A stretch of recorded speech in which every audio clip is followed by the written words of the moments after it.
Ucraina rezistă, a trecut a 5-a noapte și Kievul nu a fost cucerit de trupele rusești.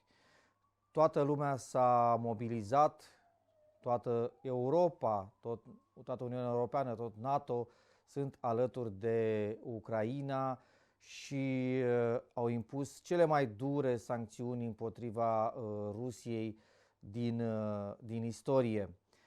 Cum rezistă ucrainienii? Cum au dat peste cap planul lui Putin, care spera să cucerească această țară în câteva zile? Vorbim astăzi la PressHUB cu Anton Semizhenko, jurnalist de la Kiev. Hello. Hello. So, Ukraine managed to resist up to 5 days and derailed the Putin's plan to conquer the country in a blitzkrieg. What was the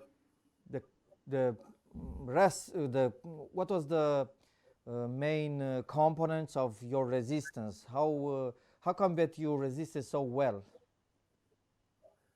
My colleagues and my acquaintances now tell that what we had at Maidan, at the Revolution of Dignity in 2014, when we toppled the autocratic Yanukovych president, was just an easy ride. And what is now is the level of coordination unknown before.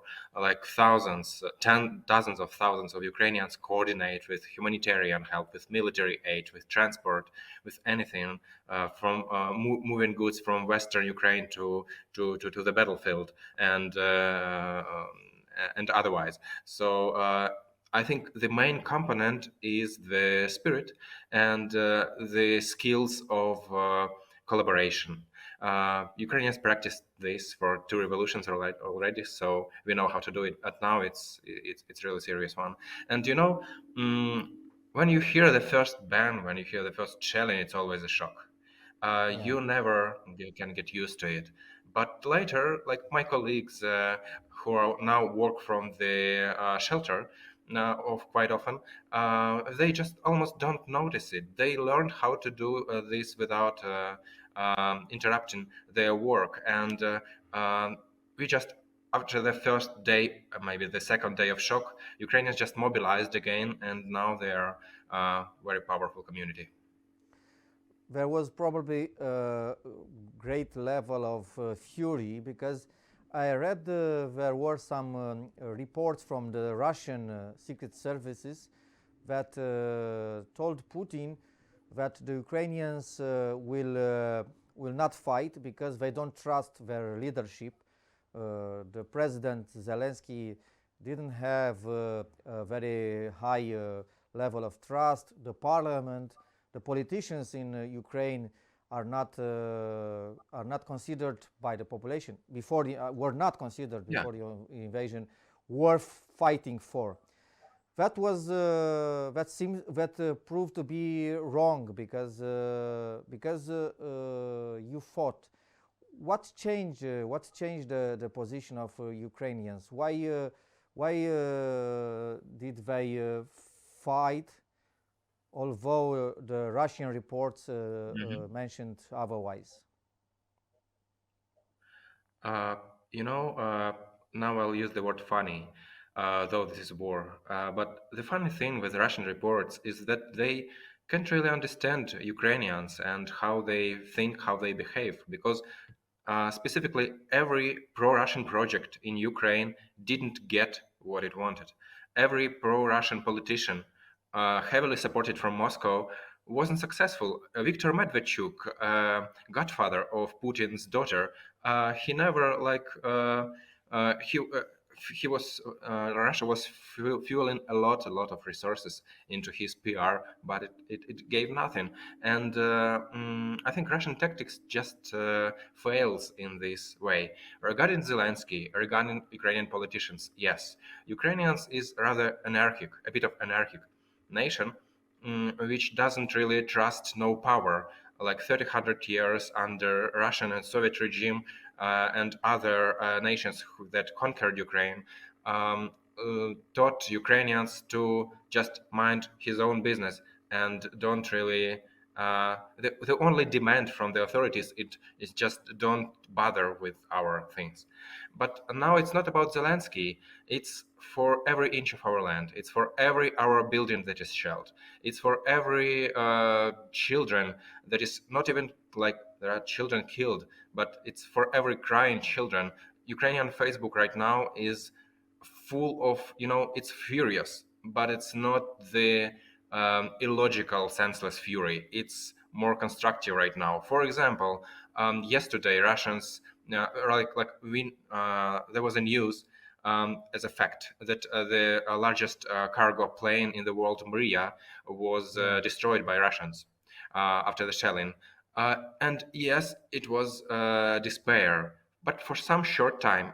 And after that, a huge trove of collages, of memes, of paintings by our artists appeared to all the world that Maria in Ukrainian is a dream. And Russians just set our dream on fire, but they want that, like it was an old dream. It's not what they are going to have. It's not like with our real dreams, it has nothing to do. And good thing about Zelensky is many people were skeptical about him because when he just started his presidency, he was like a peaceful-minded guy. He said that I'm not about the war like Poroshenko, his predecessor was. I'm about the peace. I'm going to bring peace to Ukraine. And I need just to, and this is his quote, I need to look in Putin's eyes and I will see a human and maybe we'll go to some decision. The facts show that it's not the right tactics, and now he changed, and he's worshipped, I guess, in many countries like a hero. In Ukraine, it's a bit more complicated, but still 91%, according to the yesterday's poll of Sociological Service rating, 91% of Ukrainians now support Zelensky, and 70% think that we'll win this war. And Yeah. it's not only about Zelensky, it's about other politicians as well. They are all on our side. Yeah, I also think that Pro-Ukrainian you'll win this. I also think that you'll win this war. I mean, Putin has already lost from my point of view, but it's just a matter of time. The nights are the hardest in Kiev. Yeah. Tell me about these last 5 nights of war. How difficult were? Well, I guess the most difficult thing is fury when of a feeling that you can't really do a lot right now because it used to be like this. We were scared by the potential and power of Russian army, which has a lot of rockets, a lot of missiles, lots of planes. It dominates the sky. Ukraine has just 25 planes. Russia has like 10 times or even more than 10 times more.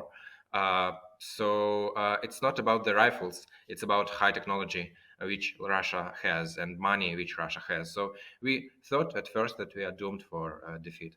Now it's changed. And what about the hardest thing to in the war, or what the war feels like, is like most of us are working from the bathrooms now because this is the safest place in a flat or in a house. Many people work from basements, whatever, from wherever where this internet we work. And at first days it was really scary. Like one of my colleagues who is in charge of the social media, and she lives in a Kiev suburb on the northern part, and Russians are already there. They are trying to breach the defense, and they are repelled constantly. There are always fights. They lose, but she has tanks under her building, which is a nine-story building, and which can be demolished. And she's really, really scared. And this is the third day of such a situation, and she doesn't feel so scared anymore. You can get used to it. You're not home right now. Where are you? I'm originally from Kherson region, which was one of the first regions massively attacked, and large part of it is now captured. So when just the war broke, my parents decided to leave the city, and I helped them move. I moved out of Kiev just to find them an accommodation in the western Ukraine. In late evening in Thursday, I heard the shellings already, but it wasn't so close. So right now I'm in western Ukraine, quite close to Romania actually, and I've heard Romanian language yesterday, so it's really close. The reaction of the world was amazing and quite surprising, actually, because we know in the past that the EU was more prudent with Russia. How does that feel in Ukraine? Is there how does Ukrainian how do Ukrainians receive this reaction, this solidarity from the entire world, I can say?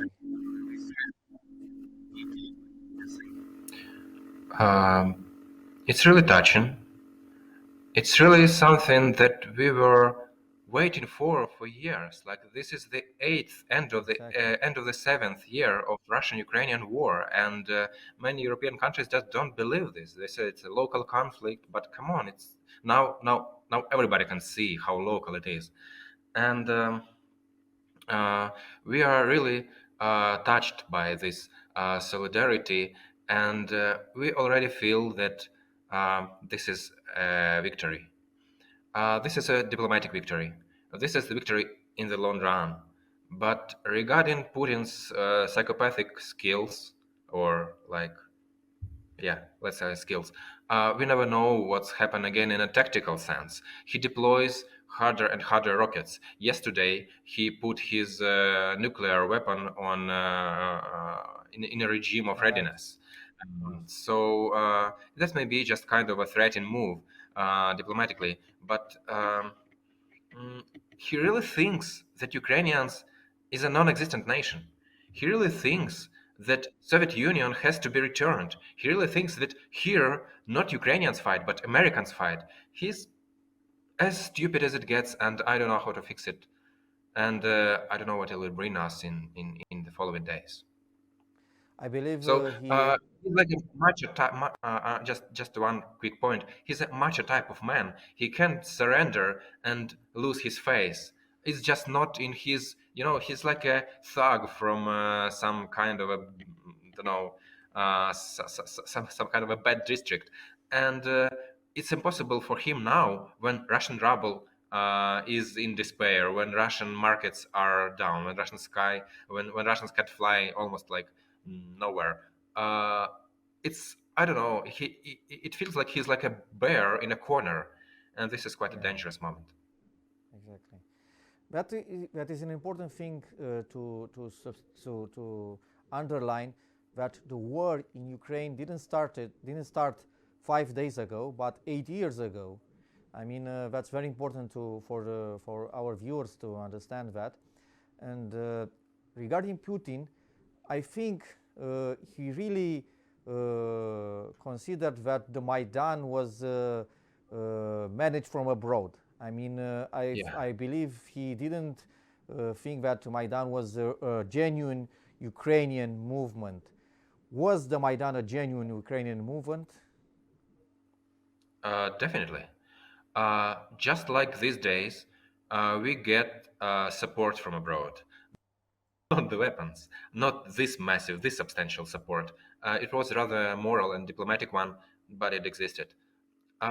It's not what ignited the protest. It's not what ignited the durability of it. It was all in Ukrainians, all in, like, I have a high education, like I have a pretty good education, and I work in an office in central Kiev, but it's not people like me who made this revolution happen. It's not people like me who threw the Yanukovych away. It was like regular guys from smaller towns, from villages, who just like freedom a lot. There is an interesting difference between Ukrainians and Russians. I'm not gonna talk about something ethnic right now or something nationalist. No, it's just how they react to what's happening. Almost no support from Russian side. Yes, they are brainwashed. Yes, there is a lot of propaganda and the police state, and almost no protests. almost nothing's happening. They are just so quiet. Ukrainians weren't quiet. They never were quiet. And that's what I guess Putin and many Russian people can't believe, that you can protest just because you don't like something. I will insist, though, on the ethnic differences, because in Romania there are some Romanians who think Ukrainians and Russians are the same people. But in reality, it's not the same. We believe, well, not we, but some of the Romanians think that Ukrainian language is identical with the Russian language. In reality, there are some major differences, and I want you to talk to us about these differences between Ukrainians and Russians. And on the other way, I would ask you, are Ukrainians Russians? Well, let me start from the language. Yes, they are similar. Yes, there are many common words. But just a quick fact.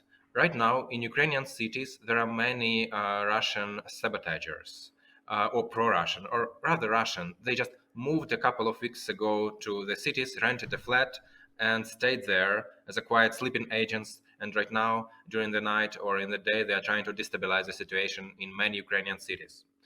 And usually they get caught. And the reason, or the way to figure out that they are not from here, is to ask them tell some Ukrainian word, like palyanitsa, or like, it's the most common thing, or the common word, but there are others as well.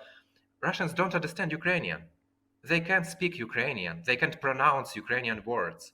Ukrainians can understand Russian, but it's not the other way. If I start talking Ukrainian with Russian, he won't understand me, unlike Polish people, Czech people, Slovak, or Belarusian. Yes, there is similarity, uh, but it's like, maybe, we had one root of a tree, but as of now we grow in different fields. The politician that was planned to replace Zelensky has disappeared, as I understand. Before the invasion, there were news about some Ukrainian oligarchs that fled the country.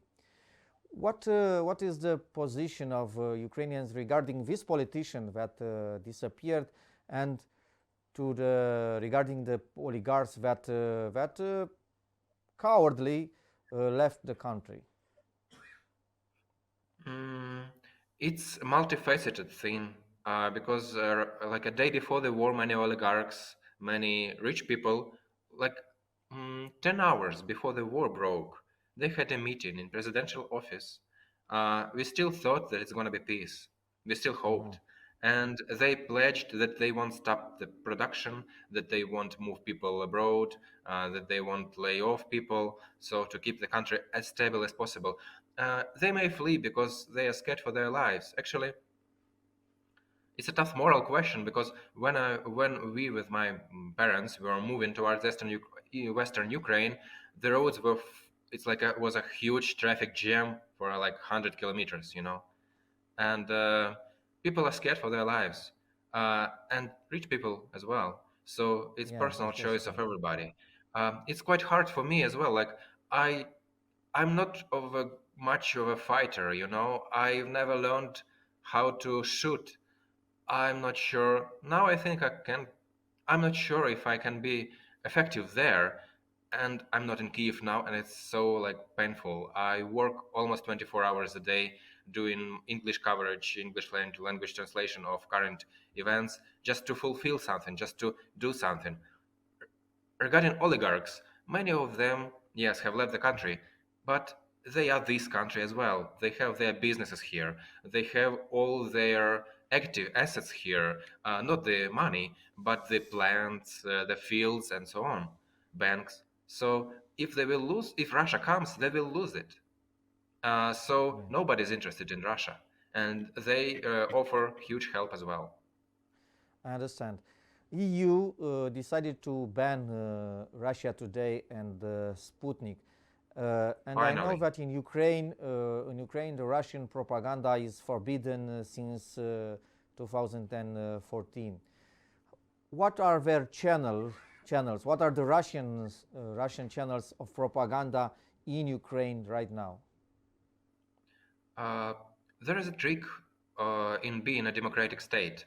You can't forbid everything like dictators can do.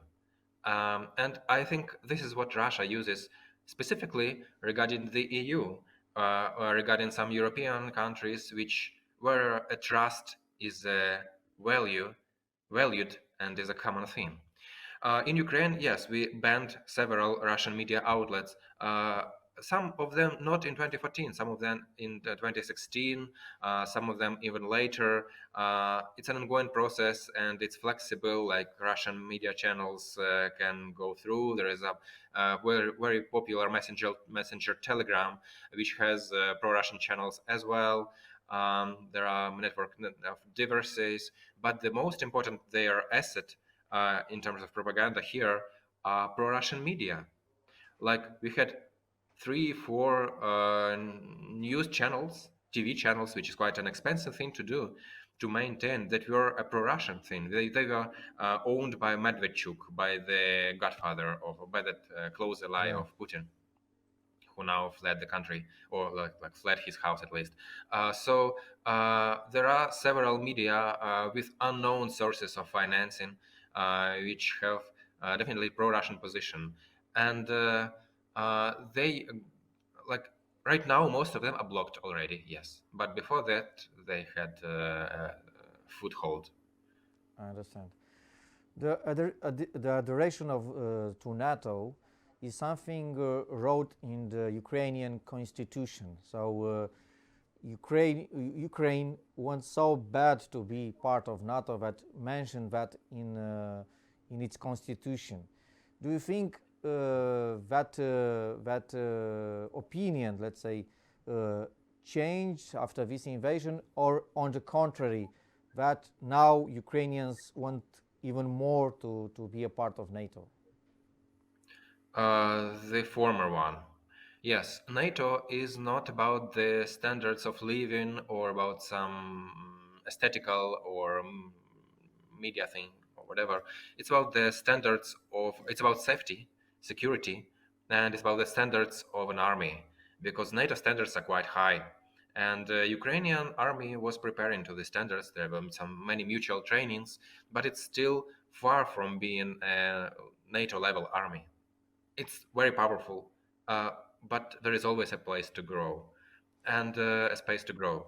And yes, we really like. It was a common phrase in Facebook that if Ukraine was a part of NATO, there won't be such an invasion. It just wouldn't happen, because all NATO countries obliged to support each other, to help each other. So it just wouldn't happen. Putin is afraid of NATO. Like he thinks it's like a fire to him, you know, and that is why he resists so much Ukrainians to not to get into NATO.